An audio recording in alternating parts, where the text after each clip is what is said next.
សួស្តីបងប្អូនដែលមានបញ្ហាខ្សោយទូរស័ព្ទiPhone សម្រាប់ខ្សោយសំឡេងបើកអត់សូវលឺអញ្ចឹងបងប្អូនអាចមកចូលមើលពីរបៀបធ្វើបែបនេះបានហ្នឹងហើយអញ្ចឹងជាដំបូងឡើងយើងចូលមក setting មកចូលមកដល់ Live setting គឺយើងរកពាក្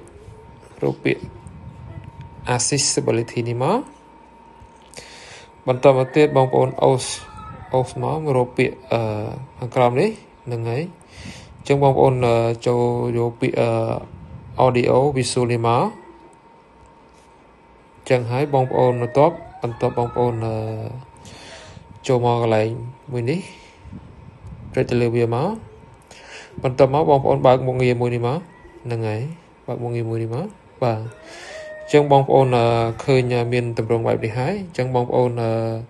យកពាក្យ voice rank មកបាទហើយបន្តមកទៀតបងប្អូនអូកន្លែងនេះឲ្យវាបើកអស់មកបាទហ្នឹងហើយសម្រាប់ពីមុខងារនេះបើសិនវាមិនទាន់បើកគឺយើងបើកបែបនេះហ្នឹងហើយអញ្ចឹងមានតែប៉ុណ្្នឹងទេសម្រាប់បងប្អូនដែលមានបញ្ហាទូរស័ព្ទមិនសូវឮសំឡេងសម្រាប់បងប្អូនដែលប្រើប្រាស់ទូរស័ព្ទ iPhone អាចធ្វើរបៀបនេះបានហ្នឹងហើយអញ្ចឹងវិធីចែករំលែក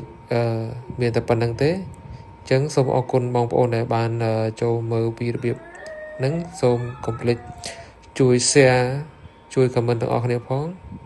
ដើម្បីឲ្យខ្ញុំបានបង្កើតពីវិធីថ្មីទៀតហ្នឹងហើយសូមអរគុណបងប្អូនតា